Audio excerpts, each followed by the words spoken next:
Well, I'd have never expected in 100 years to see you on here. That's great. You get along okay, I trust.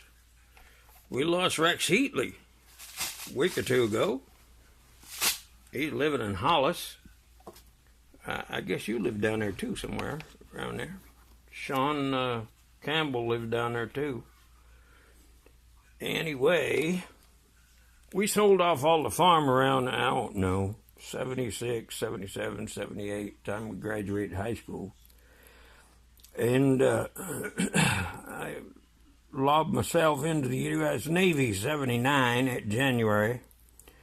That's the year we had so much snow. And one day in that week, remember we had storms every day for a week? One day we didn't have a storm. I jumped a plane, got down to Dallas. I was already sworn in Portland with a bunch of other guys. And then got down to San Diego for about 6 months. And then round the world, kept on going.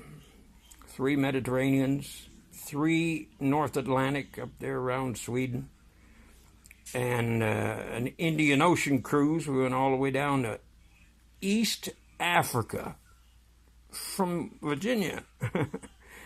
And 3 Caribbean cruises.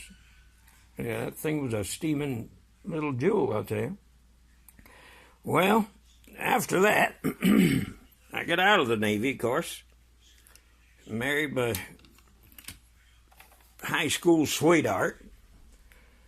And she had already been married and had a couple kids, and that didn't go over so good.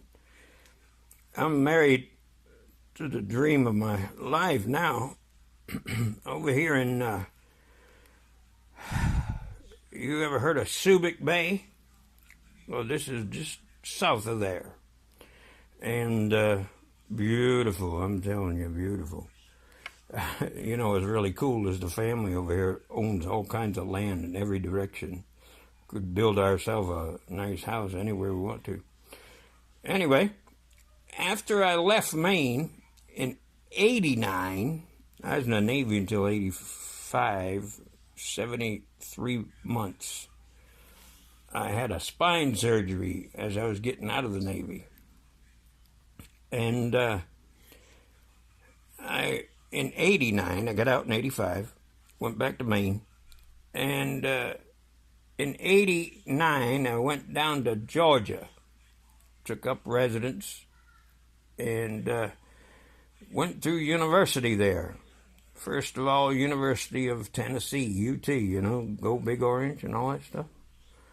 And once I got out of university, I had taken missionary courses at other university nearby. That's where I got my bachelor's degree, got my master's degree up the road in Conover Theological Seminary in education up there.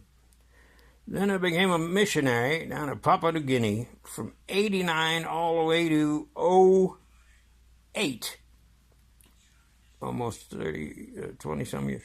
And I've been here for 10 years. So that's pretty much my life story. We got 3 little boys, just a real heartthrob. Beautiful boys, very energetic.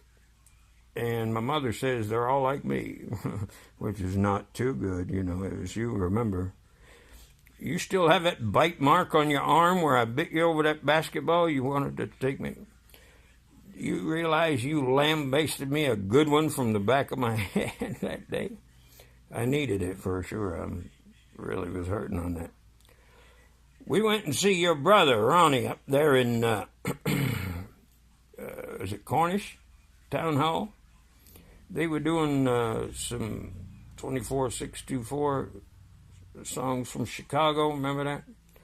And it was great.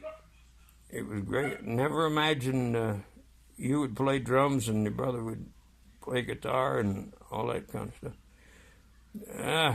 I don't know what you did for work.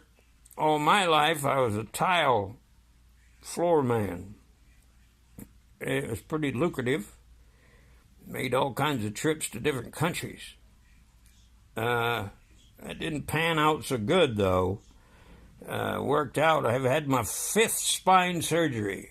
I don't know if you can see it, but they cut my throat on the last one to fix my spine from the top up here. Anyway, life goes on. I drag my body here and drag it there.